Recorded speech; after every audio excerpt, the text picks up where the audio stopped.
quiero compartir una palabra que el Señor puso en mi corazón que tiene mucho que ver, entiendo, creo, con lo que vamos a vivir este año. Y uno siempre recibe la palabra primero, porque primero te predica uno y después de predicarla, entenderla, uno puede ponerla en palabras para compartirla.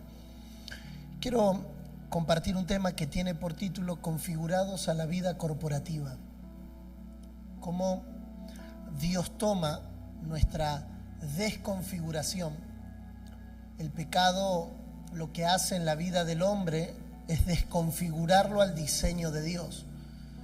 Todo el relato de las Escrituras tiene que ver con esto, cómo Dios había configurado, Génesis 1, Génesis 2, configurado al hombre para vivir en un ámbito, en un espacio, con una función, con personas. Y nosotros vemos Génesis 1 y Génesis 2, la configuración. Pero a partir de Génesis 3, cuando el pecado entra en la tierra, y Romano nos va a decir que así el pecado entró en la tierra, también entró la muerte, lo que eso produjo fue una desconfiguración. Y desde allí hasta nuestros días, el hombre sin Cristo, el hombre sin la vida de Dios, vive desconfigurado. ¿Desconfigurado de qué? Bueno, desconfigurado del diseño que Dios trazó, el diseño que Dios pensó. Hay una vieja publicidad, no sé si alguna vez la ha visto, de una hija que llama a su papá está en la cocina y la cámara solo enfoca al papá y el movimiento de si estuviese picando cebolla. Y entonces la hija le pregunta, papá, ¿cómo estás? Y el padre le contesta, todo bien. Y entonces la hija le pregunta, ¿estás usando el iPad que te regalé? ¿Qué iPad? La tablet que te regalé. Y en ese momento el plano se amplía y el padre estaba usando el iPad, la tablet, para picar cebolla. Porque cuando no se entiende el diseño, es fácil desconfigurarlo. Dios nos ha dado un diseño, Dios nos ha configurado para un diseño. Y ese diseño tiene que ser respetado, ese diseño tiene que ser valorado. No vaya a ser cosa que teniendo una tablet en la mano, terminemos usándolo como una tabla de picar cebolla. ¿Cómo somos reconfigurados? Y hay muchas expresiones en las Escrituras, muchos aspectos de esta configuración, porque la desconfiguración fue total. El hombre no fue desconfigurado a una vida religiosa o a una vida evangélica. El hombre fue desconfigurado en todos los aspectos de la vida. El pecado desconfiguró al hombre en todos los aspectos de la vida. Y hay un ejemplo en las Escrituras, que es el que vamos a usar en esta mañana, solo a modo de introducción. Hay un ejemplo en las Escrituras que tiene mucho que ver con esta desconfiguración. Cómo vive un hombre o una mujer desconfigurado. ¿Qué utiliza Dios para configurarlo? Es decir, para volverlo al diseño. Y cómo ese diseño se ve en la expresión práctica. Entonces, para eso vamos a leer el libro de los Hechos, en el capítulo 9. Hechos, capítulo 9, versículo 1.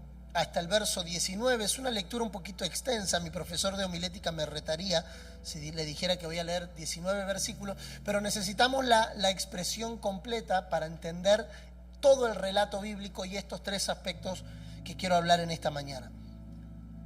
Saulo, respirando aún amenazas y muerte contra los discípulos del Señor, o sea, estaba desconfigurado en serio, respiraba amenazas y muerte contra los discípulos del Señor, vino al sumo sacerdote.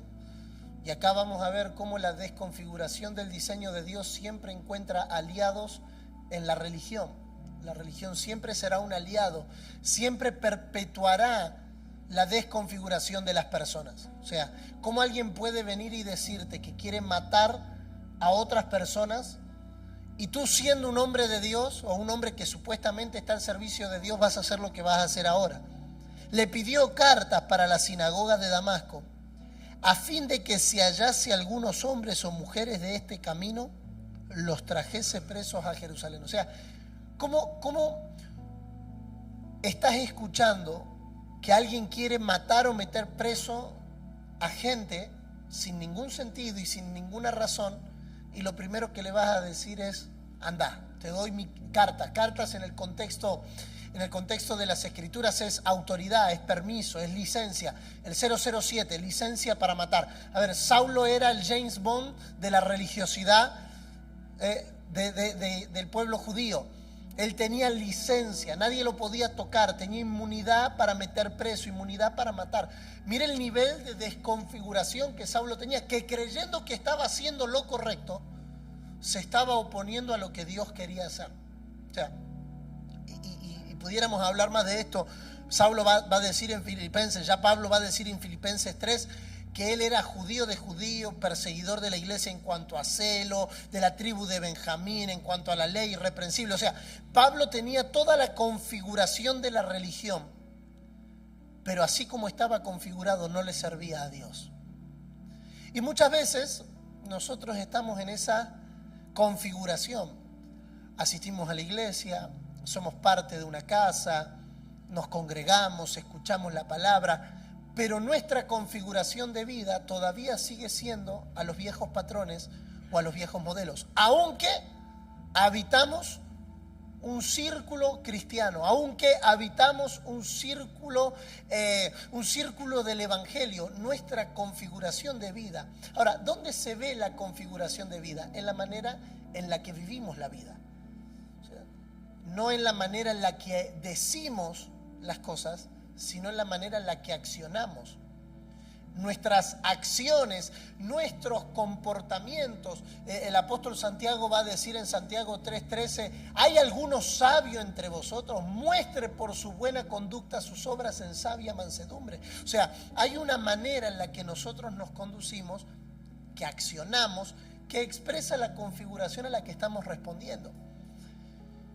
Mas yendo por el camino, aconteció que al llegar cerca de Damasco, repentinamente le rodeó un resplandor de luz del cielo.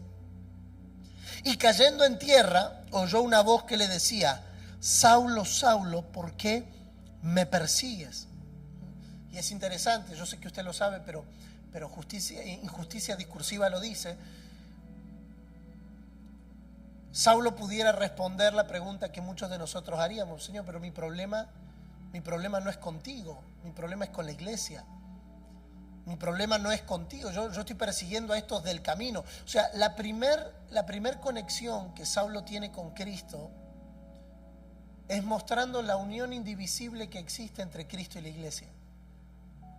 Saulo pensaba que estaba persiguiendo a cristianos o a creyentes o a los del camino. Él no se dio cuenta que no estaba persiguiendo personas, estaba persiguiendo a una persona. Y la primera expresión que Saulo tiene es: ¿por qué me persigues? Si él dijo: ¿quién eres, Señor? Y acá es donde vamos a comenzar en unos minutos nuestro sermón. ¿Quién eres, Señor? Y le dijo: yo soy Jesús, a quien tú persigues. Dura cosa te es dar coces contra el aguijón. Él, temblando y temeroso, dijo: Señor, ¿qué quieres que yo haga? Y el Señor le dijo: levántate y entra a la ciudad y se te dirá lo que debes hacer. Y los hombres que iban con Saulo se pararon atónitos, oyendo a la verdad la voz, mas sin ver a nadie. Entonces Saulo se levantó de tierra y abriendo los ojos no veía a nadie. Así que llevándole por la mano le metieron en Damasco, donde estuvo 3 días sin ver, y no comió ni bebió. Había entonces en Damasco un discípulo llamado Ananías, a quien el Señor dijo en visión: Ananías. Y él respondió: heme aquí, Señor. Y el Señor le dijo: levántate y ve a la calle que se llama Derecha, y busca en casa de Judas a uno llamado Saulo de Tarso, porque he aquí él ora. Y ha visto en visión a un varón llamado Ananías, que entra y le pone las manos encima para que recobre la vista. Entonces Ananías dijo: Señor, he oído mucho acerca de este hombre, cuántos males ha hecho a tus santos en Jerusalén. Y aún aquí tiene autoridad de los principales sacerdotes para prender a todos los que invocan tu nombre. El Señor le dijo: ve, porque instrumento escogido me es este para llevar mi nombre en presencia de los gentiles y de reyes y de los hijos de Israel, porque yo le mostraré cuánto le es necesario padecer por mi nombre. Fue entonces Ananías y entró en la casa, y poniendo sobre él las manos dijo: hermano Saulo, el Señor Jesús, que se te apareció en el camino por donde venías, me ha enviado para que recibas la vista y seas lleno del Espíritu Santo. Y al momento le cayeron de los ojos como escamas, y recibió al instante la vista, y levantándose fue bautizado, y habiendo tomado alimento, recobró fuerzas, y estuvo Saulo por algunos días con los discípulos que estaban en Damasco. Esta historia la pudiéramos dividir por lo menos en tres partes. Número uno, la conversión de Saulo, que es como lo titula la Reina Valera, cómo Saulo se convierte. Camino a Damasco a perseguir a los cristianos, a perseguir a la iglesia, se encuentra con un resplandor de luz, de tal manera que cae. No vamos a entrar en la discusión que si del caballo o no, pero cae. Y cuando cae, queda ciego. Al instante que cae, queda ciego. Y comienza una conversación que es interesante. Saulo le hace dos preguntas a Jesús, que creo son las dos preguntas de alguien que ha sido desconfigurado de la vieja vida y que necesita ser configurado a la nueva vida. Dos evidencias de que alguien está experimentando el nuevo nacimiento, pero no el nuevo nacimiento por levantar la mano y aceptar a Cristo, el nuevo nacimiento como la decisión a despojarme de todos los parámetros, de todas las malderas, de todos los moldes de la vieja vida, de la vieja creación, y aceptar la configuración de la nueva vida. Saulo tiene que ser desconfigurado. Diga conmigo, por favor, desconfigurado. Desprogramado. Ahora, estamos hablando de alguien que no era, diríamos en Argentina, no era un chico de los mandados, no era cualquier persona. Estamos hablando de alguien que tenía conocimiento, estamos hablando de alguien que tenía estructura, estamos hablando de alguien que tenía cierta influencia y cierto peso, pero cuando se encuentra con el Señor, toda su configuración tiembla.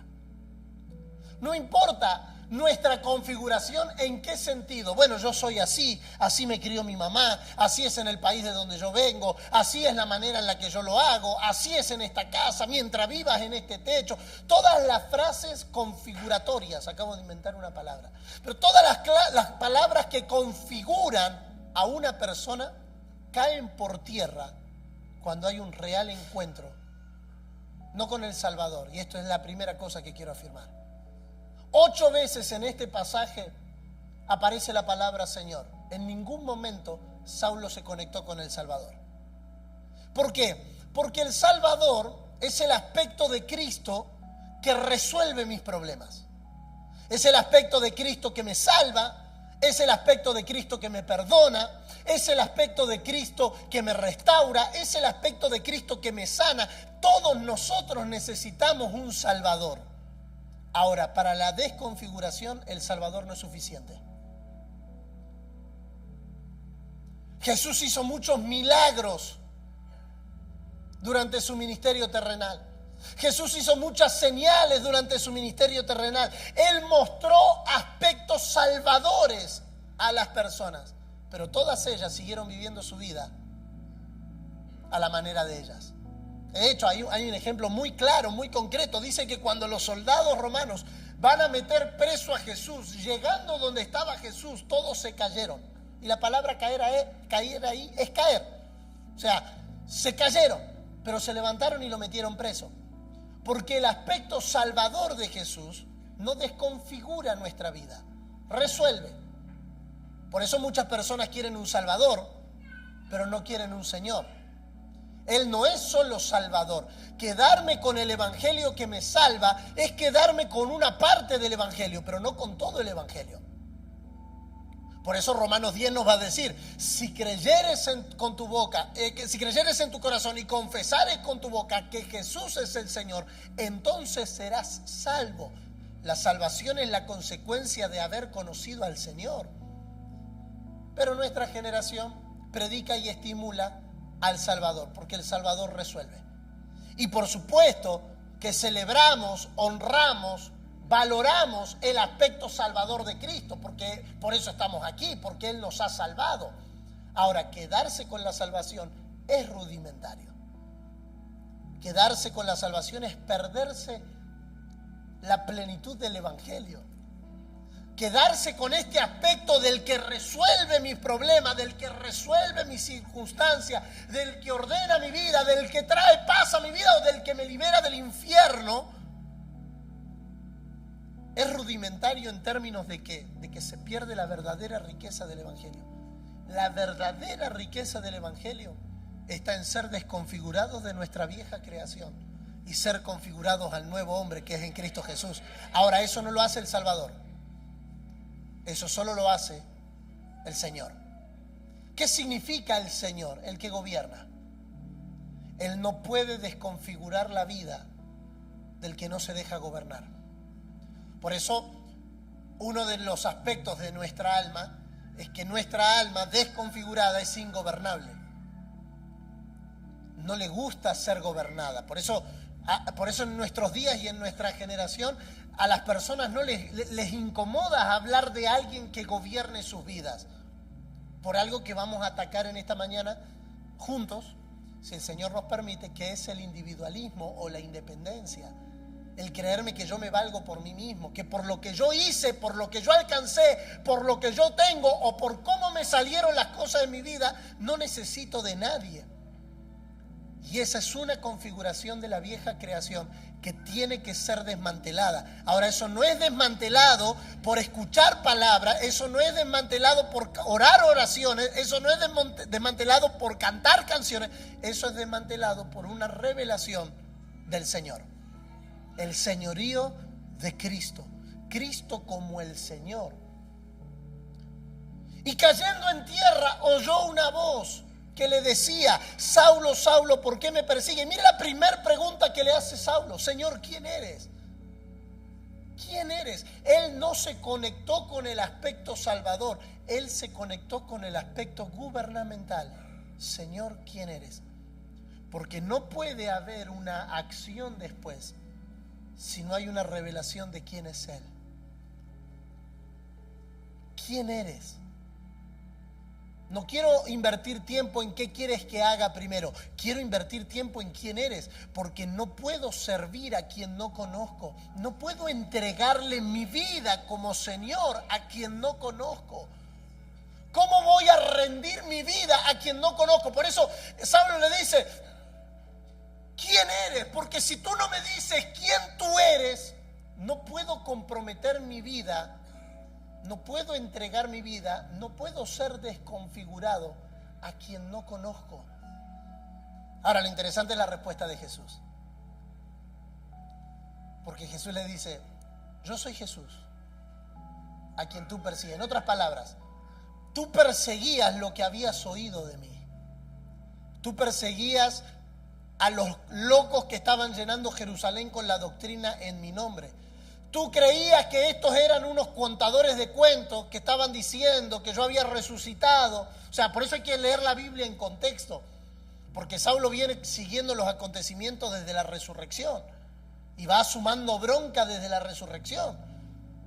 Solo que ahora el que para la tradición judía los romanos se habían robado el cuerpo, los discípulos estaban diciendo que no, que él había resucitado, que había aparecido durante 40 días a ellos. Ahora este Saulo se está encontrando con el que él perseguía. Y ahí se terminan todas las discusiones. O sea, usted y yo podemos discutir toda la vida que existen o no existen los extraterrestres. Simón dice que no existen, yo digo que existen. Y entonces estamos toda la vida peleando, no. Yo como buen argentino peleando y discutiendo, aunque no tenga razón, pero peleando y discutiendo. Que no existen, que sí existen, que no existen, que no... Hasta que alguno de los dos traiga o no traiga un extraterrestre. O sea, si yo traigo a ET, ya no tenemos más discusión, porque la evidencia mata la discusión. O sea, tú estás persiguiendo a alguien que no conoce, pero ahora que lo conoces, tú vives configurado a una manera, Saulo, que crees que es la correcta. Porque esto hay que decirlo, Saulo no pensaba que estaba equivocado. Saulo pensaba que estaba haciendo las cosas bien, justo como algunos de nosotros. Pero si yo hago todo bien, ¿por qué me sale todo mal? Es que hacer todo bien sin conocerlo a Él es seguir viviendo con Adán en la cama.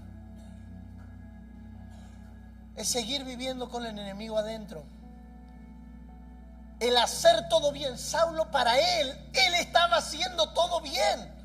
Era celoso, era perseguidor, era fariseo de fariseo, era irreprochable en cuanto a la ley. Él creía que estaba haciéndole bien a Dios. Y Jesús se le tiene que aparecer para decirle, lo que vos crees que está bien, no me sirve para lo que yo quiero hacer. Y entonces, en 2 preguntas, vemos a un hombre que estaba configurado de una manera a ser reconfigurado. Primero, el conocimiento del Señor. ¿Quién eres, Señor? Entonces, lo primero que deberíamos de afirmar en esta mañana, como para dar, como dice el apóstol Juan, proverbios gobernantes, es: no puedo ser configurado a la expresión de quien no conozco. Esto no se trata de dogmas, esto no se trata de principios morales, esto no se trata de hacer o de no hacer cosas, esto se trata de un conocimiento. ¿Quién eres, Señor? Ese Señor, ese quién eres, Señor, lo pone a Saulo en un nivel de sumisión, a un nivel de entrega, a un nivel de gobierno que un tipo como Saulo no estaba acostumbrado a experimentar.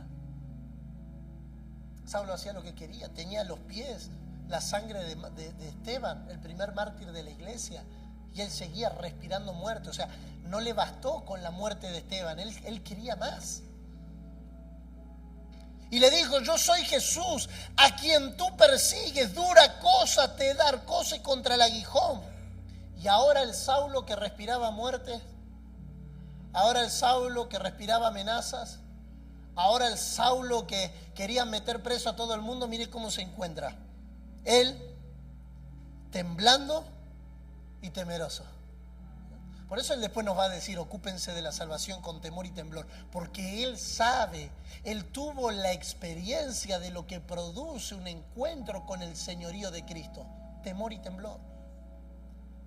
Ahora el que tenía una configuración de vida, ahora el que ya tenía una vida armada, ahora el que ya tenía una vida establecida, ahora el que ya sabía cómo hacer todo, ahora se encuentra temblando y temeroso. Claro, para nosotros son historias, pero si pudiéramos verla en el sentido más amplio de la expresión, no se me vienen personajes de nuestros días o contemporáneos. Creo que cada uno le pudiera encontrar según su contexto, pero imagínense en una persona que muestra completa seguridad todo el tiempo, completa determinación todo el tiempo, completa, yo sé hacer las cosas, yo sé cómo se hace, yo sé vivir la vida, yo sé pastorear, yo sé liderar, yo sé hacer empresas, yo sé hacer dinero, sé trabajar. De repente se lo encuentra tembloroso y temblando.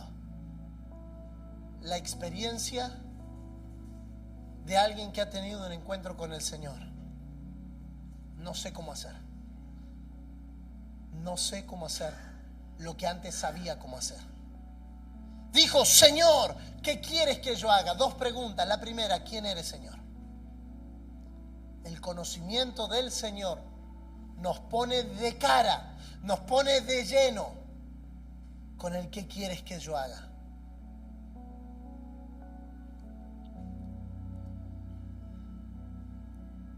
Y acá es donde yo me hago las preguntas mías, propias de mi interpretación. ¿Qué le costaba a Jesús decirle lo que quería que haga? O sea, si partimos del plano que el Señor no es improvisado, que en su presencia Él conoce todas las cosas, que si se le está revelando a Pablo es porque Él ya sabía lo que quería hacer con Pablo. O sea, no es que Dios le dijo: me voy a revelar a ti, espérame 5 minutos que me tome un café y te cuento qué quiero hacer contigo. O sea, si Él no es improvisado, si Él sabe todas las cosas, ¿por qué a este gran Saulo que acaba de tener un encuentro con Él le va a decir lo que le va a decir. Y el Señor le dijo: levántate, entra a la ciudad y se te dirá lo que debes hacer. Yo tiendo a las personas pragmáticas, las personas que resuelven. Blanco es blanco, negro es negro. Si él ya sabía, si él sabía que le iba a ser instrumento escogido para predicarle a los reyes, a los judíos, a los gentiles, ¿qué le costaba decírselo ahí? ¿Qué le costaba ahorrarle a Pablo la entrada a Damasco y los 3 días ciegos?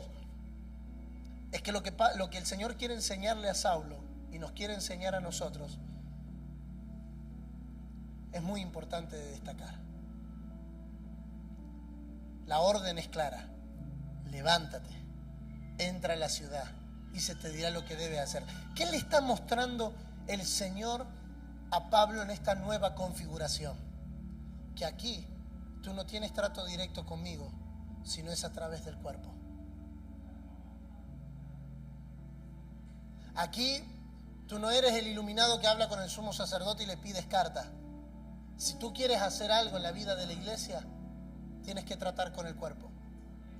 Piense por un momento conmigo en la humillación que el Señor tiene que traer a un hombre que estaba acostumbrado a tratar con los principales, a un hombre que estaba acostumbrado a tratar con otra clase de gente, a un tipo que estaba acostumbrado a trabajar y a relacionarse con gente de otra élite. Se le está pareciendo el Señor mismo. O sea, no le predicó Pedro, con el respeto que merece Pedro. No le predicó Santiago o alguno de los otros discípulos. El mismo Señor le predicó. Pero el mismo Señor nos muestra que ni Él mismo viola el principio del cuerpo. Y entonces le dice a Saulo: Saulo, levántate, entra a la ciudad y lo que se te va a decir no va a venir por mí. O sea, nosotros vemos que Dios tiene que hablarle a Ananías, decirle a Ananías, que Ananías se levante, que vaya, que le diga a Pablo. ¿Por qué no se lo decía directamente? Es que el señorío de Cristo a lo primero que nos conduce es al cuerpo. Lo primero que el señorío de Cristo, o sea, ¿cómo sé que Cristo es mi Señor? Bueno, en primer lugar, porque le conozco. En segundo lugar, por mi conexión con el cuerpo. Por mi conexión con el cuerpo. No hay manera de tener un conocimiento pleno de la voluntad de Dios separado del cuerpo.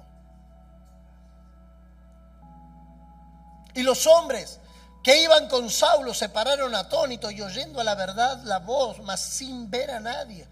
Entonces Saulo se levantó de la tierra y abriendo los ojos no veía a nadie. Por favor, piense conmigo en esto.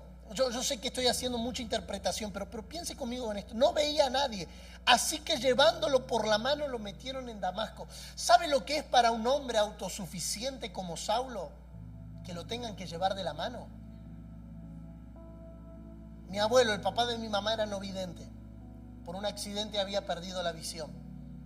Él ya falleció hace muchos años, pero cuando le preguntábamos cuál era su mayor enojo con ese accidente que tuvo, la respuesta de él era siempre la misma: mi incapacidad para moverme por mí mismo.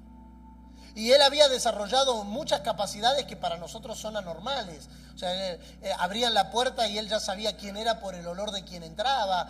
Tenía un conocimiento, no le podías cambiar los muebles de lugar porque ya había acostumbrado a configurar su vida al orden que se había establecido. Entonces él sabía que la mesa estaba acá, que la ropa estaba de este lado, que el baño estaba allá.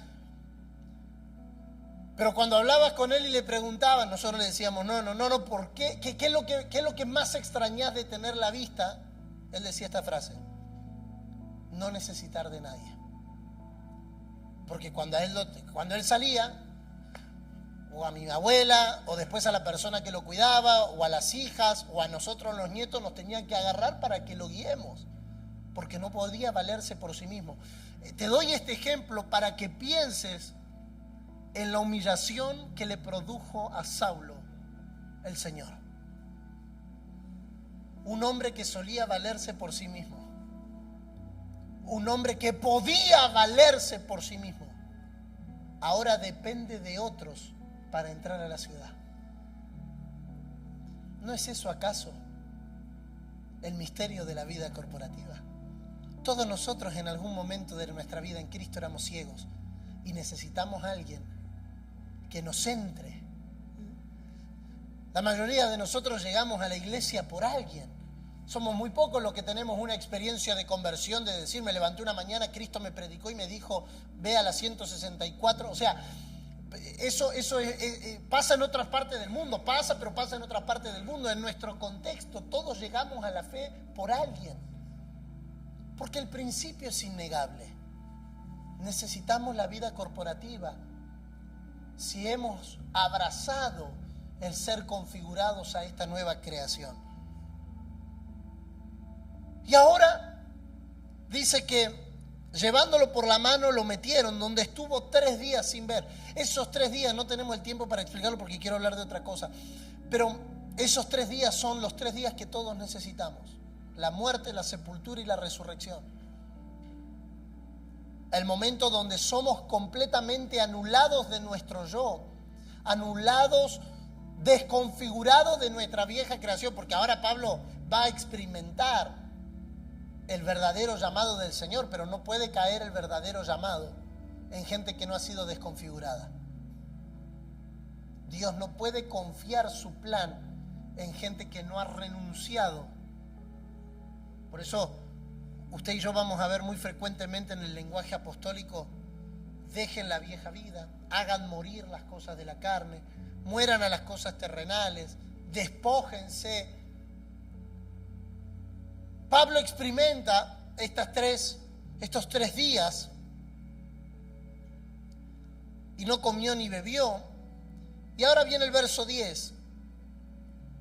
Había entonces en Damasco un discípulo llamado Ananías.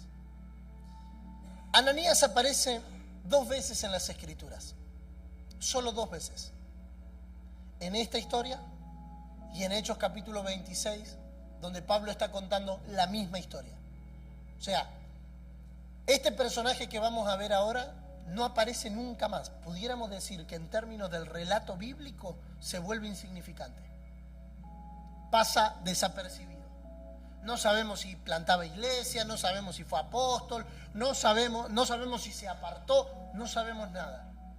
Solo sabemos lo que vamos a leer ahora.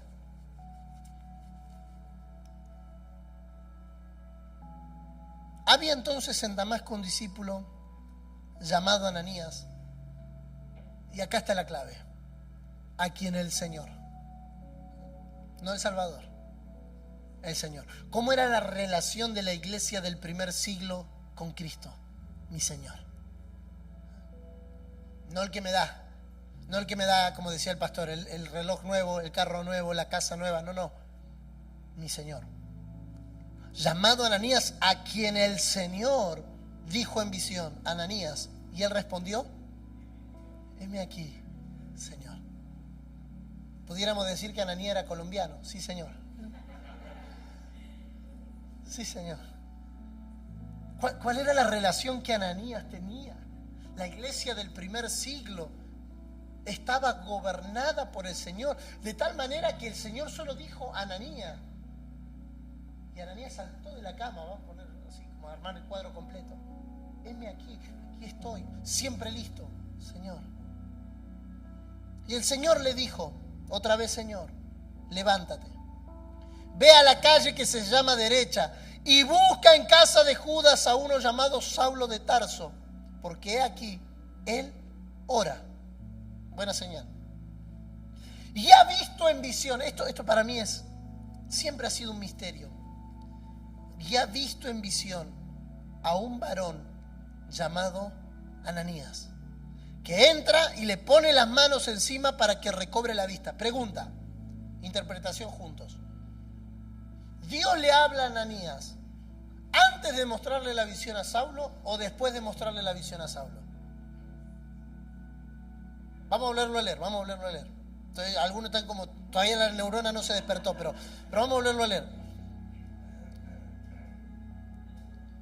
levántate, ve a la calle que se llama derecha y busca en casa de Judas a uno llamado Saulo, porque he aquí él ora y ha visto en visión a un hombre llamado Ananías.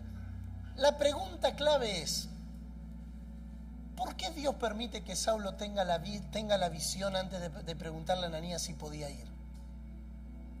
Precisamente porque Dios sabía que al Ananías haber abrazado a un Señor, la obediencia no era cuestionable. Cuando Él es mi Señor, Él puede comprometer mi nombre sin preguntarme. Pablo le dice a Filemón, te he escrito confiando en tu obediencia, sabiendo que harás mucho más de lo que yo te estoy pidiendo. ¿Cómo tú puedes decirle eso a una persona a menos que sepas que se ha encontrado con el Señor? La evidencia del señorío de Cristo en nuestras vidas es en una obediencia que no se cuestiona. Una obediencia incuestionable. Si Ananías fuese uno de nosotros, Ananías, levántate, porque aquí le mostré a Pablo en visión que un hombre llamado Ananías, si fuese alguno de nosotros, dije, Señor, lástima que no me preguntaste. Porque si me hubiese preguntado, te hubiese dicho que justo esta semana, y está complicado. Justo esta semana, el lunes tengo trabajo, el martes tengo visita al médico, el miércoles llevo a los chicos al parque, el jueves, y mira, yo creo que pudiéramos estar hablando así como en términos de acá a 3 semanas, contá conmigo. ¿Cómo Dios puede comprometer a un hombre sin preguntarle? La respuesta es muy sencilla. Es que para ellos, Él no era algo más en la agenda. Él era el Señor de la agenda. ¿Será acaso que Dios puede interrumpir nuestros planes porque confía en nuestra obediencia más allá de nuestra propia agenda? Porque no dice que Ananías no nos dice nada de Ananías. No sabemos si trabajaba, si no trabajaba, si estaba en la casa, si estaba en el trabajo. No nos dice absolutamente nada. Mismo caso pasa en el capítulo siguiente y no tenemos el tiempo de leerlo, con Pedro y Cornelio. Dios le muestra primero a Cornelio, a Pedro, y después le dice a Pedro que vaya. O sea, ¿cómo tú explicas esas interrupciones de Dios en la agenda de las personas? Que cuando Él es Señor, Él gobierna como quiere y hace como quiere. Y lo más lindo es que puede encontrar gente en la cual Él pueda confiar. Porque es maravilloso que nosotros confiemos en Dios. La pregunta es si Dios confía en nosotros. Dios sabía que podía cambiarle la agenda a Ananías. Y no tenía que prometerle nada, No le dijo, y te prometo que resolveré tus problemas, y te prometo que te daré un carro, porque a veces pareciera que Dios tiene que convencernos. ¿Y qué hay para mí? Bueno, sí, está bien, yo voy, pero ¿y a mí qué me dan? Yo voy, pero ¿cuál es mi beneficio? Yo voy. Ananías no tenía ninguna promesa de beneficio, solo el ser fiel a su Señor. ¿Qué quiere, Señor? Me atrevo a decir, sin temor a equivocarme, que estas 2 preguntas son las 2 preguntas de todos los discípulos que se encontraron con el Señor en la iglesia del primer siglo. No fue, ¿qué quieres darme? No fue, acá está la lista. No fue, yo voy, pero vos pagame el mortgage. Yo voy, pero vos dame el down payment. Yo voy, pero vos saldame el carro. Yo voy, pero vos saname. No sabemos si Ananías estaba bien, si Ananías estaba mal, si se peleó con la mujer, si no se peleó con la mujer. No sabemos si era casado, si no era casado. No sabemos nada. Yo creo que era casado porque inmediatamente dijo, sí, Señor. Para mí él estaba entrenado, eso ya es. Pero eso va por mi cuenta, eso no está en la Biblia, así que yo creo que estaba casado, pero eso va por mi cuenta. Me entrenaron bien, ¿viste? Ahora, vio una visión llamada Ananías que entra, le pone la mano encima para que recobre la vista. Y Ananías va a responder lo que muchos de nosotros responderíamos. Entonces Ananías respondió, Señor, he oído mucho acerca de este hombre. O sea, soy bueno, soy obediente, pero tampoco soy tonto. O sea, no viste las noticias, no miraste Instagram, no miraste TikTok esta semana. ¿Cuántos males ha hecho a tu santo? Y aquí Ananías refleja las dudas que nosotros tenemos cuando Dios nos manda a hacer algo. Señor, pero ¿y si no se sana? ¿Pero si oro y se muere? ¿Pero si voy y no me recibe? ¿Si golpeo la puerta y me pega? Pero vos no viste lo que es este tipo. Pero vos no sabés lo que es esta mujer. Pero vos no sabés el carácter que tiene. Y Ananías trata de esbozar una respuesta. Señor, ¿no te has dado cuenta? Y aquí, o sea, me encanta porque la obediencia no es una obediencia ciega. Es una obediencia bajo apercibimiento, bajo convicción. Si Dios le decía, no está bien, Ananías, no vaya, Ananías se quedaba. Y Ananías responde, Señor, aún aquí tiene autoridad. O sea, no es solo los santos de Jerusalén. Es lo que decía el pastor recién. Tenemos riesgo de vida. Vos sabés, Señor, que yo puedo ir, pero esto puede ser una trampa. Esto puede ser toda una estrategia para que aparezcan los discípulos y meterlos presos más rápido. Y el Señor le contesta, ve. Sí, Señor. Se terminó la discusión. 3 elementos dijimos en la historia, ¿se acuerdan? El Saulo desconfigurado, el Saulo configurado y el Ananías que Dios utiliza para introducirlo a la vida del cuerpo. Dios tiene que tratar con el orgullo de Pablo como tiene que tratar con el nuestro. No, pero yo no necesito a Simón. Pero yo no necesito al pastor Alejandro. Yo puedo, yo sé, yo tengo. No necesito de nadie. Y ese es un orgullo que muchos de nosotros arrastramos de nuestra vieja creación, arrastramos de nuestra vieja configuración. No, pero necesitas buscar ayuda. No, yo puedo. No, yo sé.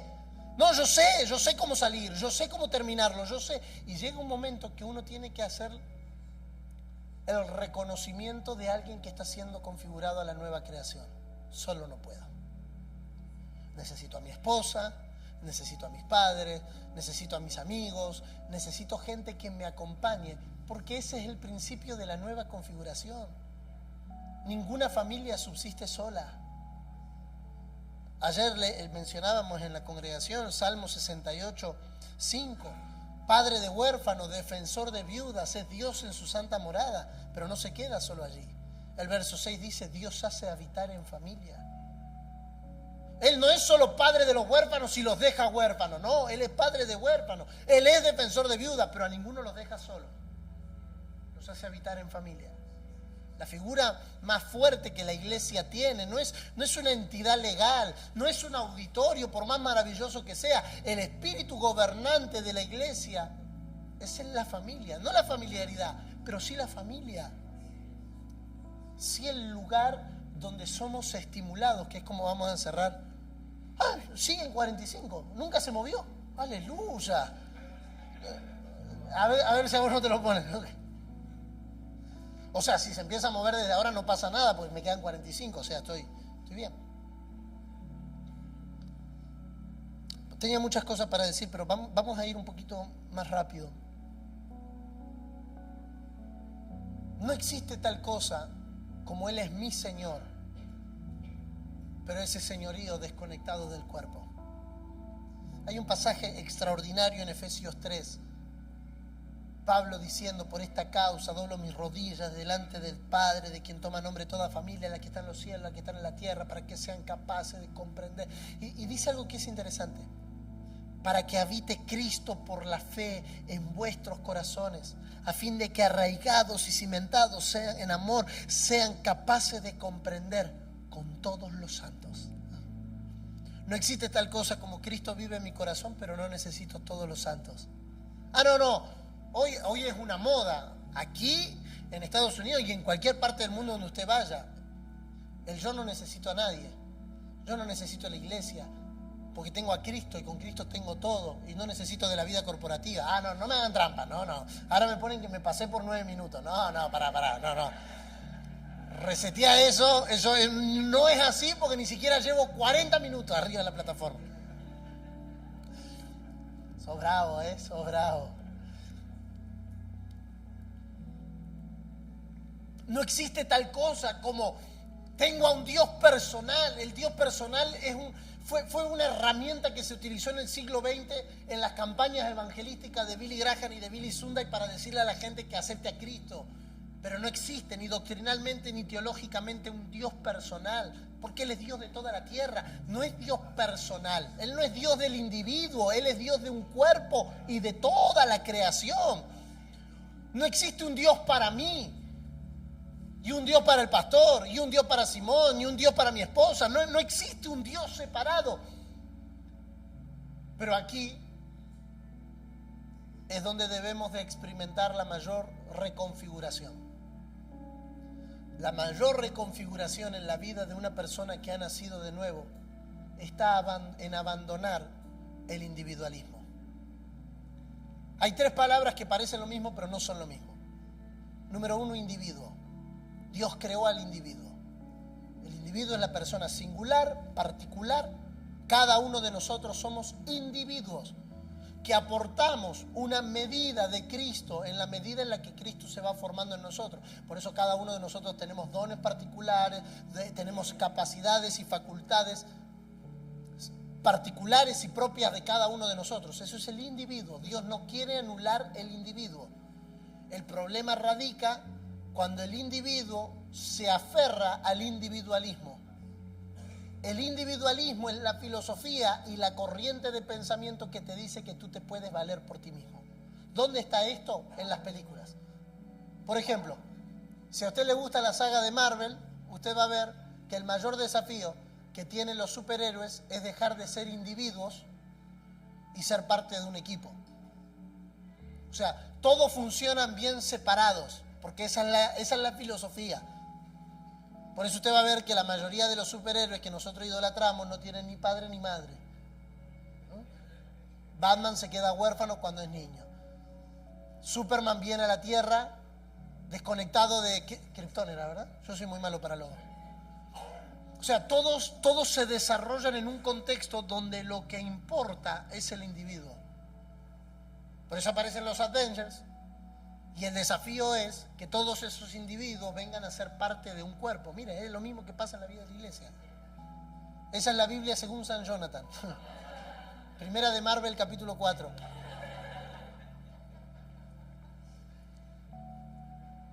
Ay, miren, han inventado cada Biblia. Podemos inventar la de Marvel. Todos estos individuos tienen el desafío de encontrarse en un cuerpo.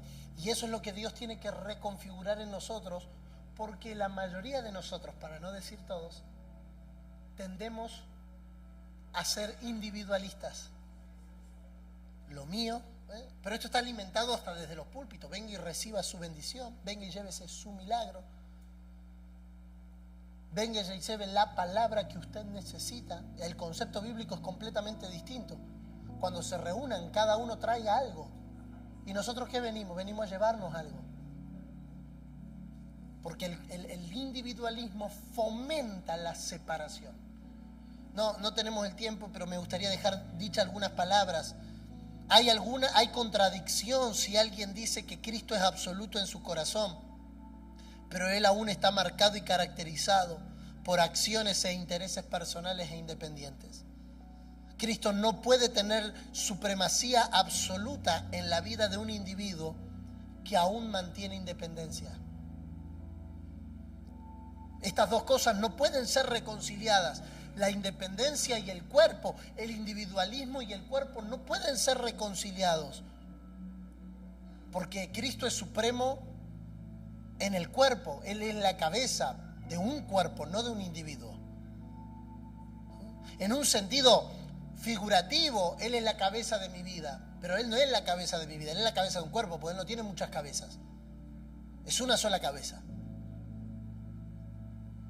Él es cabeza de un solo cuerpo.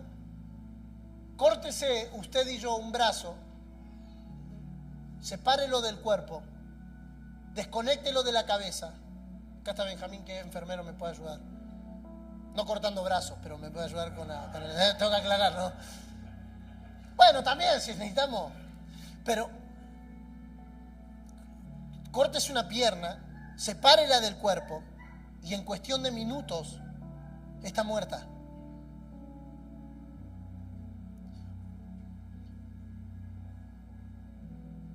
Ahora, tenga parte del cuerpo que esté desconectado de la cabeza y estará muerto igual. Porque lo que hace a la vida no es estar en un cuerpo, lo que hace a la vida es estar conectado a la cabeza, dentro del cuerpo. O sea, el único lugar donde las manos caminan separadas del cuerpo es en los locos Adams, en la familia Adams. Y a veces somos medios locos, pero no tan locos como para que los miembros caminen con las manos. El señorío de Cristo nunca me desconectará del cuerpo. Por eso nadie que abrace el señorío de Cristo puede sostener la independencia como forma de vida. Es el cuerpo en el lugar donde soy suministrado. Es el cuerpo en el lugar donde soy confirmado. Es el cuerpo en el lugar donde soy puesto en una posición mayor, donde soy nutrido, afirmado, confrontado, corregido, estimulado al amor. Si alguien está separado del cuerpo, no sirve, por más que tenga dones, talento, llamado, ministerio. No sirve. Ahora, ¿por qué es importante el cuerpo? Y vuelvo a Saulo como un ejemplo contundente de alguien que ha sido reconfigurado una nueva vida. Porque Dios trata con Saulo y aunque sea Saulo, no tiene un trato preferencial por ser Saulo. Le dice: Saulo, vas a necesitar a un pequeño e insignificante hermano llamado Ananías, porque hasta que no entiendas que esto se trata del cuerpo, no me sirves. Dios sabía de antemano que Saulo le era instrumento escogido, pero no le servía hasta que no tuviera conexión total con el cuerpo. Usted y yo no le servimos a Dios como individuo. Es maravilloso, Dios nos ama individualmente, pero no le servimos como individuos. Solo le podemos servir como cuerpo. Es ahí donde el ámbito de la congregación local se vuelve indispensable para esta tarea. ¿Por qué el cuerpo de Cristo es importante? ¿Por qué es importante el cuerpo? Número uno, porque representa su victoria. Ustedes y yo sabemos que la iglesia es el nombre que Cristo toma en su resurrección. La iglesia en la mente de Dios fue eterna, pero en su irrupción en el tiempo apareció después de la resurrección de Cristo. El cuerpo de Cristo tomó forma post-resurrección. Por lo tanto, mientras el cuerpo de Cristo está en la tierra, es una expresión vigente, es un recordatorio, es un anunciador de esa victoria en la cruz. El diablo ve al cuerpo y cuando ve al cuerpo recuerda que ese cuerpo lo venció en la cruz. El cuerpo es una representación, es un recordatorio a los principados, a las potestades, a las huestes espirituales de maldad, pero al mismo tiempo a cada uno de nosotros de que Cristo venció. Ahora, déjeme aterrizar esto, todavía siguen 45, pero déjeme aterrizar esto en por qué es necesario el cuerpo. ¿Por qué este Saulo que se conecta con el señorío de Cristo, que conoce al Señor, que es desconfigurado de una vieja vida y ahora vuelve a ser configurado una nueva vida, necesita de un pequeño llamado Ananías? Y me gustaría dejarle estos 3 principios. Si usted quiere recordarlos tomando nota sería maravilloso, y si no, recordándolo por lo menos en su mente. ¿Por qué es necesario el cuerpo? Número 1, el cuerpo es necesario para la plena comprensión de Cristo. Plena comprensión de Cristo. Ningún individuo, ni individuos aislados y desligados pueden alcanzar la plena comprensión de Cristo. No existe manera de que alguien conozca la plenitud de Cristo, que alguien comprenda la plenitud de Cristo separado del cuerpo. Puede tener un conocimiento parcial, puede tener un conocimiento limitado, puede tener un conocimiento pequeño, pero solo hay mayor comprensión de Cristo cuando valoramos el cuerpo. Número 2, el cuerpo es necesario para el pleno crecimiento de Cristo. Usted y yo en forma individual jamás alcanzaremos la medida completa de la estatura de Cristo. Por eso Pablo nos va a aclarar en Efesios 4:13, hasta que todos lleguemos, porque no hay manera de que un individuo llegue a la plenitud de Cristo y considerarlo pleno en Cristo. No importa cuántos años de evangélico tenga, no importa cómo sea su vocabulario, no importa ni siquiera su madurez individual, porque su madurez individual, si es medida con la inmadurez del cuerpo, es hallada como inmadurez. No, pues yo ya soy maduro en Cristo, sí, pero que si el que está a tu lado no, Dios no juzga en términos corporativos, no en términos individuales. No, yo ya llegué, el resto que vea cómo alcanza. Yo ya lo entendí, el resto, bueno, que se las aguante, no puedo andar explicándole todo a todo el mundo. Y entonces Dios dice, eres un inmaduro. Porque el cuerpo se mide por los más débiles. El eslabón que nos mide, según Pablo en Romanos capítulo 13 y 14, es que somos tan fuertes, estamos tan maduros o hemos alcanzado tanto como el que recién se añade a la vida de la fe. No somos medidos en términos individuales en cuanto a madurez. Somos medidos en términos corporativos, porque el cuerpo es necesario para el pleno crecimiento de Cristo. Y número 3, el cuerpo es necesario para la plena manifestación de Cristo. Suena bonito decir voy a expresar a Cristo, pero la plena manifestación solo es vista en un cuerpo. La plena expresión solo es vista en un cuerpo. Y déjenme cerrar leyendo, y le voy a pedir que me acompañe a leer Jueces capítulo 18, verso 27 y verso 28. Jueces capítulo 18, verso 27 y verso 28. ¿Cuál es el enemigo número 1 de la vida corporativa? ¿Cuál es el enemigo número 1 de la vida que se disfruta en las relaciones interpersonales, en la edificación de la iglesia, en la comprensión de Cristo? Diga conmigo, por favor, aislamiento. Esta historia que vamos a leer es más larga, pero vamos a dejarnos solo 2 versículos. Dice, y ellos, llevando las cosas que había hecho Micaía juntamente con el sacerdote que tenía, llegaron a Laís, al pueblo tranquilo y confiado, y los hirieron a filo de espada y quemaron la ciudad. Pero mire el verso 28, porque el verso 28 explica por qué los hirieron y los quemaron.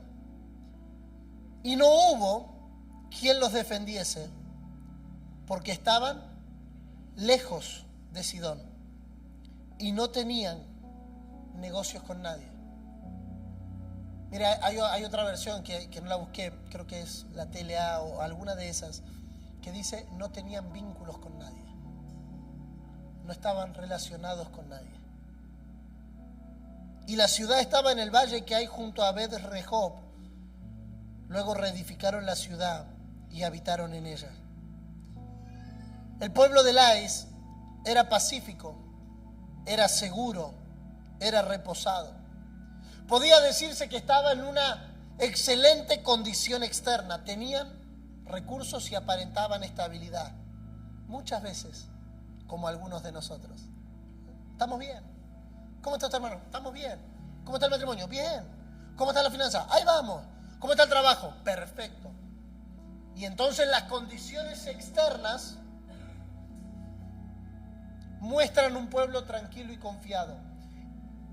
El verso 7 del mismo capítulo suma una palabra a tranquilo y confiado, y es la palabra ocioso. Un pueblo tranquilo, ocioso y confiado. A veces no nos damos cuenta, pero somos un poco como Lais. Estamos tranquilos, confiados, más estables. Ahora estamos mejor que antes. No, si usted me hablara hace 5 años atrás o hace 3 años atrás, la historia sería otra, pero ahora estamos mejor. Cuidado, porque a veces la aparente estabilidad externa nos conduce al aislamiento.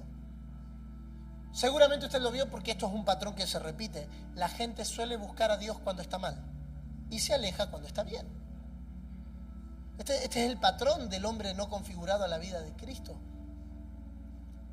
Cuando está bien, cuando está tranquilo, cuando está confiado, se mantiene aislado.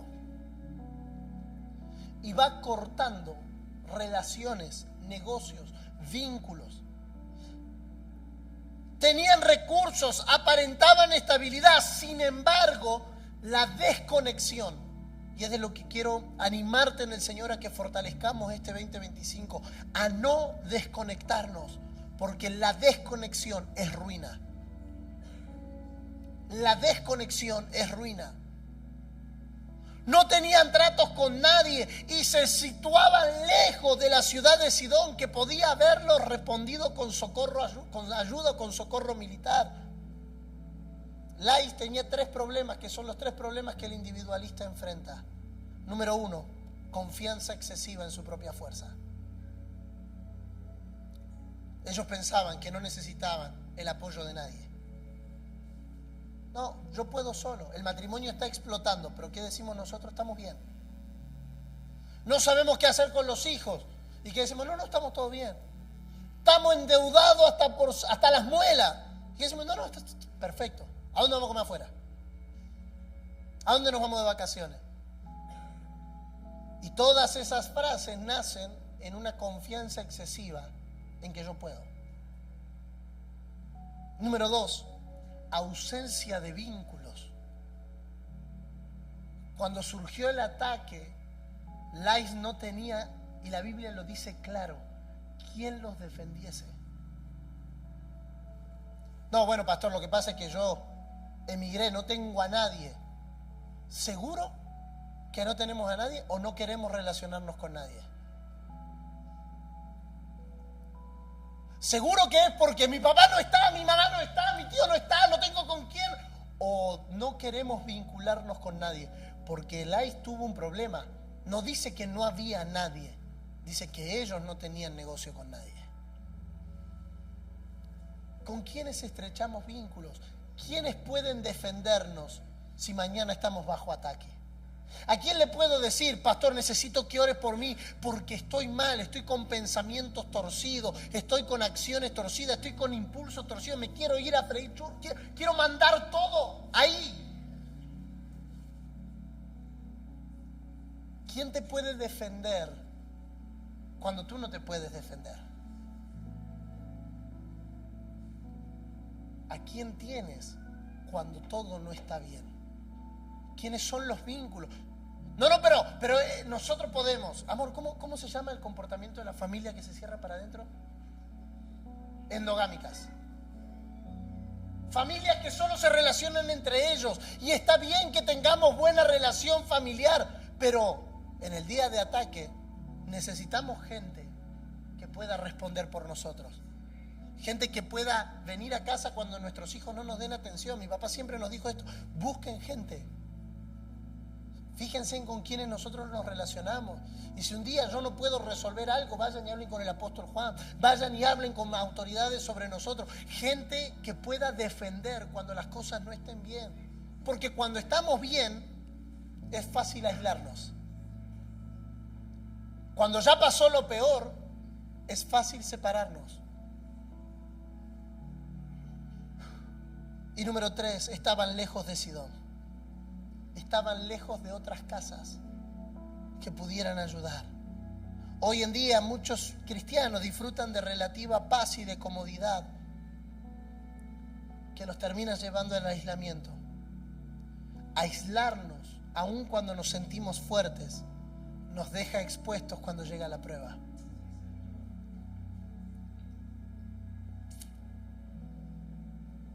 ¿Cómo evitamos el aislamiento? Quiero dejarte con 5 cosas muy concretas. ¿Cómo evitamos el aislamiento? Número 1, valora la comunidad donde Dios te puso. No somos perfectos, no tenemos todo lo que quisiéramos, no lo hacemos como quisiéramos, pero somos una comunidad que es familia, a su manera, con los entredichos de las familias, con el tío que no te cae bien, con la tía que no te cae bien, con la tía que hace preguntas incómodas. Pero para muchos de nosotros es el único lugar donde podemos sentirnos familia. Valora la comunidad, reconoce que somos miembros los unos de los otros. Un creyente aislado es más propenso al desaliento.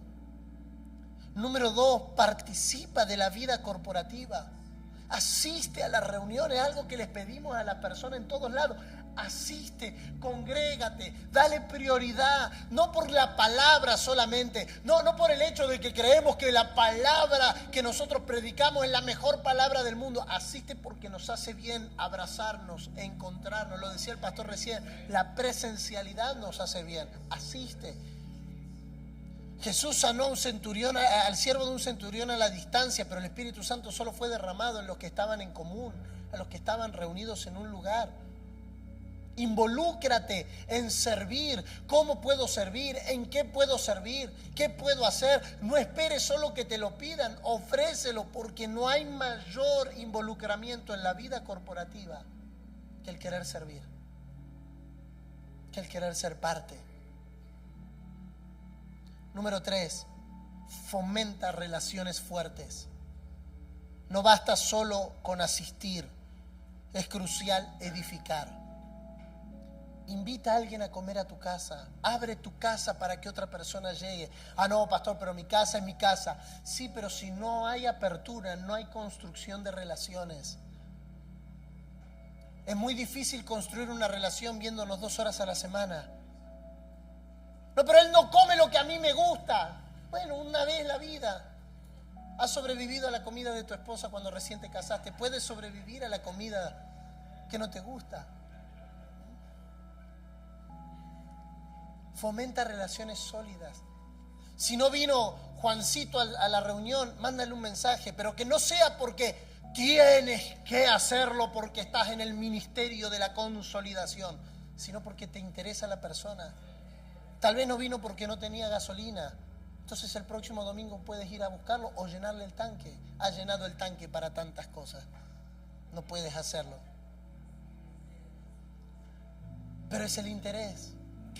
No es la obligación, porque todo lo que se hace por obligación cansa. Tienes que hacerlo porque eres el líder de la consolidación, de la recontra consolidación, de la red 4, del ministerio 5, de la cuarta jerarquía. Tienes que hacerlo. No, quiero hacerlo porque me nace hacerlo, porque me importan las personas, porque busco generar una relación, un vínculo que sobrevenga el momento de adversidad. Las personas que dejan de venir a la iglesia, en regla general, es porque se aislaron y nadie se dio cuenta. Porque nadie cayó en la casa con 2 bolsas de mercadería, porque tal vez no tenía para comer. Yo te garantizo que la persona podrá cuestionar tu doctrina, podrá cuestionar lo que dice, podrá cuestionar hasta cómo te viste, pero no podrá cuestionar las obras de amor que has hecho para con ella.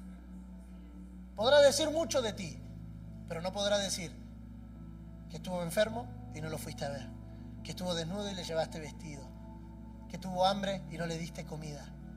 Y encima es parte de nuestra tarea. Cuando lo hacen por mí, por uno de ellos, lo hacen por mí, dijo Jesús. Número 4, y oramos. Evita la mentalidad de independencia. Todos nosotros batallamos con pensamientos que nos hacen creer que nosotros podemos hacerlo solos. En momentos difíciles necesitamos personas a nuestro lado que nos ayuden. Eclesiastés lo dice, mejor son 2 que 1, porque si cayeran el uno lo levantará. Mantente cercano. Número 5, mantente cercano a los Sidón. ¿Qué son los Sidón? ¿Qué representan los Sidón? Aquellos hermanos que van más adelante que nosotros. Aquellos hermanos que han alcanzado mayor madurez, mayor crecimiento, Mantente cercano. Mantente cercano a tus pastores, mantente cercano a los líderes, mantente cercano a personas que puedan asistirte. Estos días hablábamos con una pareja y le decíamos, busquen un 911 al que ustedes puedan llamar frente a cualquier emergencia. Discutimos mal, no nos queremos ni ver. Alguien que pueda intervenir. ¿No? La pregunta que hace el apóstol leyendo, ¿no hay un árbitro entre ustedes? ¿No hay alguien que pueda mediar y decir, hey, bajemos, esto no corresponde al Señor? Cuando las térmicas no saltan, ¿cuál es la llave de seguridad? ¿Cuál es la térmica general que corta todo cuando las de adentro no saltan? Mantente cerca. Y finalmente, para orar, el autor a los Hebreos va a exhortar a la iglesia y les va a decir, considerémonos unos a otros para estimularnos al amor y a las buenas obras. ¿Sabe? Esta palabra estimularnos la hemos compartido, justo la veníamos hablando con mi papá y con Miro después de la última ELA. El ser humano fue diseñado para responder a estímulos. Somos gente, personas que responden a estímulos. Pero no siempre respondemos a los estímulos correctos. Por eso, el autor a los Hebreos le va a pedir a la iglesia, estimúlense. Si se van a estimular, estimúlense al amor. ¿Cómo, siglo XXI, cómo nos estimulamos al amor? Me desperté pensando en Juancito. Le mando un mensaje. Juancito, ¿cómo estás? Me desperté pensando, ¿hay algo por lo que pueda orar? Es un estímulo. No es una acción, es un estímulo. Es como cuando el médico te golpea la rodilla.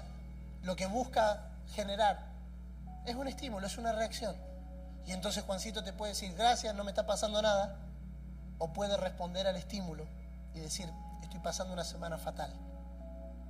Tal vez Juancito no hubiese respondido si no hubiese sido estimulado. Bueno, pero siempre me contesta lo mismo. Tranquilo, en algún momento el estímulo va a entrar y te dirá, hoy ora por mí porque estoy quebrado. Esta orden del apóstol, del autor, es importante de destacar. Estimúlense. A veces nos estimulamos al chiste, a la murmuración, al chisme, a la crítica. Estimulémonos al amor. Estimulémonos a las buenas obras. Y termina diciendo, no dejando de congregarnos, como algunos tienen por costumbre. El autor a los Hebreos sabía, y sería tema de otra prédica, el autor a los Hebreos sabía que la debilidad de la iglesia a la que él está escribiendo la carta no se debe a un problema doctrinal, se debe a un problema de relaciones.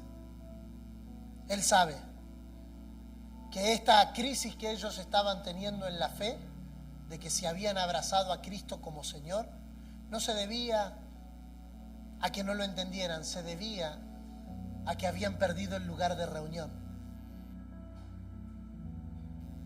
Se refería a que habían perdido el lugar donde se encontraban. Y entonces el autor le dice, no dejen de congregarse, sea en las casas, sea en el auditorio, no dejen de congregarse, no sean como otros que se han desacostumbrado a la vida corporativa. Quiero acostumbrarme a muchas cosas y quiero desacostumbrarme a muchas, pero nunca me quiero acostumbrar al valor de estar reunidos. Y no me quiero desacostumbrar al valor de la vida corporativa. Este 2025 necesitamos avanzar más rápido, pero no lo podemos hacer como individuos. Nos sirve que lo hagamos como individuos. Hay un pasaje que nosotros los cristianos valoramos mucho, que es Josué capítulo 24. Josué diciendo, no importa lo que ustedes hagan, mi casa y yo serviremos al Señor. Y es como un escudito, una banderita. No importa a los demás, pastor, pero mi casa y yo acá vamos a estar. No sirve. Porque Josué dijo mi casa y yo y se perdió toda Israel. Porque Jueces 2:10 dice que se levantó después de Josué una generación que no conocía a Dios. Suena romántico. Mi casa y yo serviremos al Señor. Pero eso no es una declaración de fe. Eso es la frustración de un líder que no supo resolver la vida corporativa. Y entonces dijo, ustedes hagan lo que quieran. Por lo menos yo y mi casa serviremos al Señor. No es un estandarte de fe. Es una vergüenza decir que tu casa y yo sirven al Señor, separados de la vida corporativa. Este año vamos a avanzar más rápido. Este año Dios nos necesita más rápido. Por eso nos está desconfigurando y nos está configurando. Por eso nos está removiendo de nosotros cosas que parecían que ya estaban resueltas, que parecían que ya eran temas asumidos, pero necesitamos una y otra vez exponernos al examen forense del Espíritu Santo para resolver cosas que nos están impidiendo avanzar a la velocidad que Dios espera que avancemos. A la velocidad que Dios espera que avancemos. Que avancemos 2 no es suficiente. Que avancemos 4 no es suficiente. Por eso, usted lo sabe, la palabra más repetida en el libro de los Hechos es la palabra todos. Y todos. Y todos. No importa tu configuración actual. Si quieres ser configurado a la imagen del Hijo de Dios, tienes que atravesar el examen del cuerpo. Porque seas Saulo de Tarso o seas Pedro el apóstol, necesitas la vida corporativa. Necesitas a los pequeños Ananías o necesitas convertirte en un Ananías.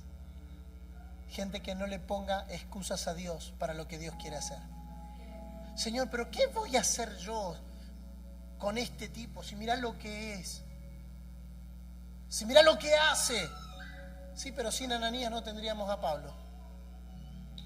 Nos hubiésemos perdido 13 de las 27 cartas del Nuevo Testamento, 14 si contamos Hebreo, si un tipo como Ananías no hubiese orado por Saulo. Yo no sé en qué momento de tu vida te encuentras. No sé si eres un Saulo que necesita ser desconfigurado o si eres un Ananías que necesita ser más obediente. Pero a veces nuestros cuestionamientos detienen lo que Dios quiere hacer. No, Señor, pero yo. No, Señor, pero mi historia. No, Señor, pero lo que viví. No, Señor, pero lo que hice. No, pero Señor, lo que me pasó. No, pero lo que a mí me hicieron. Tu historia termina siendo un impedimento para lo que Dios quiere hacer. Encontrémonos con el Señor y abandonemos nuestra vida a aquel que sabe. Aquel que sabe. Tengo que confiar que someter mi vida a un Señor no es someter mi vida a un dictador, sino a alguien que sabe más que yo. Incline su rostro, por favor. Me pasé, perdón. Oramos. Y me gustaría pedirte que allí donde estás, mientras mantienes tus ojos cerrados, puedas permitir que el Espíritu Santo examine al individualista que está dentro de ti, que está dentro de mí. Aquel que nos dice, no necesito de nadie. Aquel que te dice, tú puedes solo. Ve, congrégate, pero no te involucres porque ya has pasado por tantas cosas en la vida. Permítele al Señor que desconfigure tu vieja creación. Que desconfigure aún los patrones de religiosidad. Que desconfigure aún los patrones que te impiden vivir de acuerdo al plan, vivir de acuerdo al diseño, vivir de acuerdo a la idea de Dios. Señor, no queremos ser gente desconfigurada de tu manera de vivir. Queremos responder con todo lo que eso implica, con todo lo que eso representa, al que es el Señor de nuestras vidas. Señor, renunciamos a todo individualismo, a todo lo que con apariencia de piedad nos hace querer vivir a nuestra manera, a nuestra forma, bajo nuestros parámetros, bajo nuestras experiencias. y abrazamos al Señor que nos introduce al cuerpo. Al Señor que nos hace entender plenamente en un cuerpo, que nos hace crecer plenamente en un cuerpo, que nos hace manifestarte en un cuerpo. Renunciamos al aislamiento, a la aparente estabilidad, a la aparente comodidad que nos hace creer que estamos bien, y nos abrimos, Señor.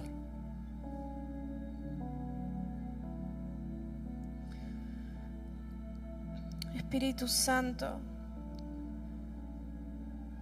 permítenos atravesar la cruz. Permítenos ser trasladados a la dimensión que hay después de la cruz. Del otro lado de la cruz ya no somos muchos, somos uno. Del otro lado de la cruz es el único lugar donde se puede construir un cuerpo. Un cuerpo donde somos gobernados por una cabeza que es Cristo y operamos en un mismo sentir, en un mismo pensar, en una misma mente.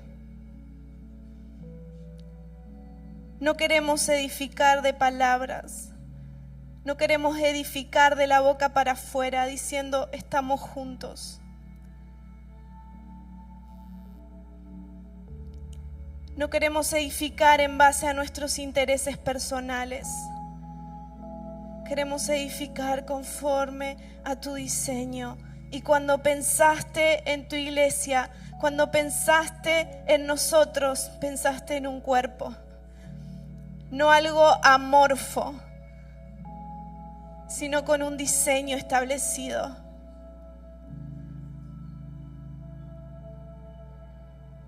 Espíritu Santo, abre nuestros ojos para comprender el valor que le has dado al cuerpo. Abre nuestros ojos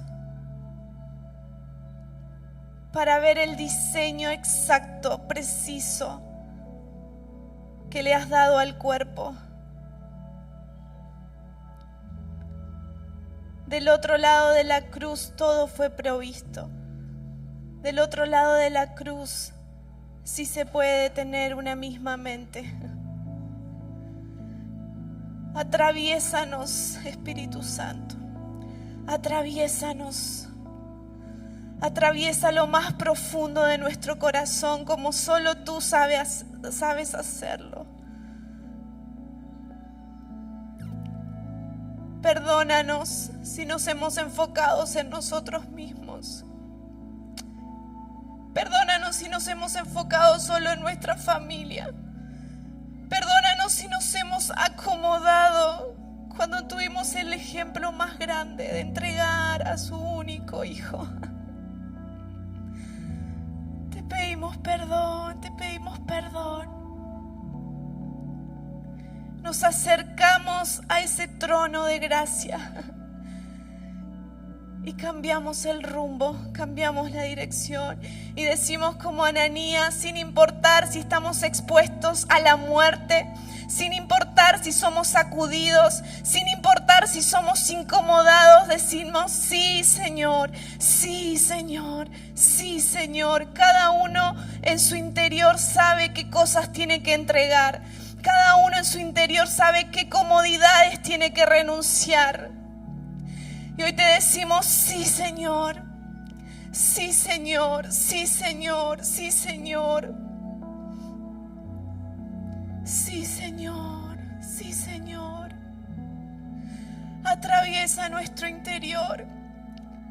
¿Qué más quieres de nosotros? Todo es tuyo.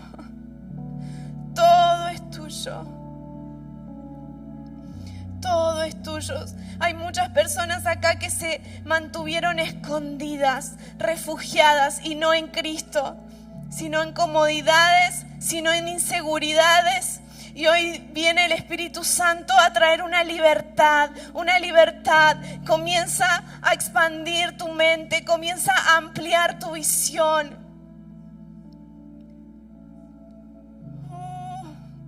No es un texto bíblico, es nuestra realidad. Tenemos la mente de Cristo.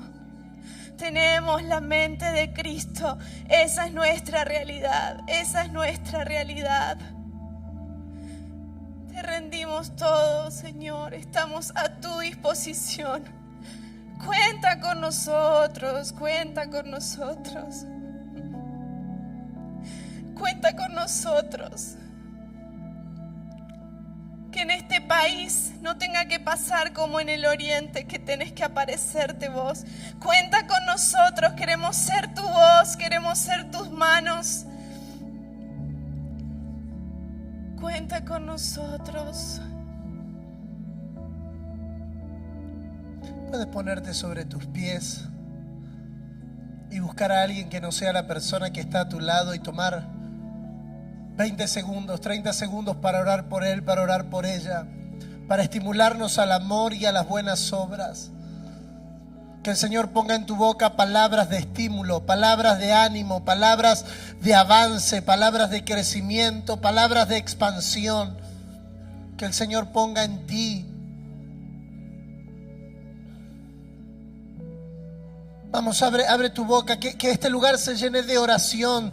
De los unos orando por los otros, de los unos declarando palabras de bien sobre los otros, de diciendo y alimentándonos, de nutrirnos, de fortalecernos, de recobrar fuerza, de recobrar vida de cuerpo, de volver a unir los miembros con el cuerpo y con la cabeza para que haya un suministro de vida. Un suministro de amor, un suministro de esperanza, un suministro de fe, un suministro de renuevo, un suministro de avance, un suministro de crecimiento. Para la gloria de Dios.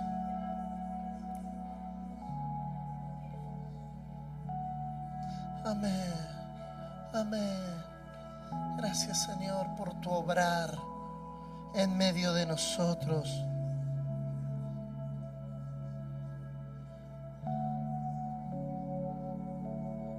En el nombre de Jesús.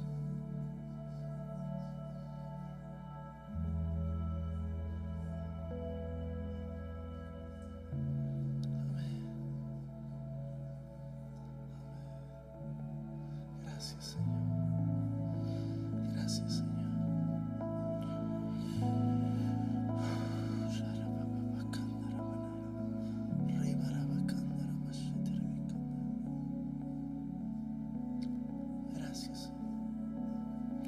Gracias por la salud que viene en los próximos días, Señor. Gracias por la salud en el espíritu, en el alma, en el cuerpo. Gracias por la salud que viene en los matrimonios, en las familias, en la congregación, en las finanzas. Gracias por tu salud. Gracias porque estamos recobrando la salud del cuerpo. Algunos, dice Pablo, entre ustedes están enfermos. Otros duelen, otros están muertos por no discernir el cuerpo. Pero este 2025 vamos a ser configurados a la vida corporativa. Este 2025 vamos a recibir el suministro de vida del cuerpo. Seremos fortalecidos, seremos sanados, seremos liberados, seremos restaurados, seremos introducidos a un nivel de comprensión, de entendimiento, de madurez y de manifestación por la vida del cuerpo. Proclamamos, Señor, que todos los beneficios del cuerpo están disponibles para esta casa, están disponibles para este tiempo, están disponibles para esta estación. La salud espiritual, la salud en las emociones, la salud en el cuerpo, la salud en las finanzas. Las cuatro patas de la mesa estarán fortalecidas por la palabra y por el suministro del cuerpo que es en Cristo Jesús. Gracias, Señor. Gracias, Señor. Sea hecho conforme a tu plan, a tu propósito y a tu diseño. Y por sobre todas las cosas, para tu gloria. Amén y amén.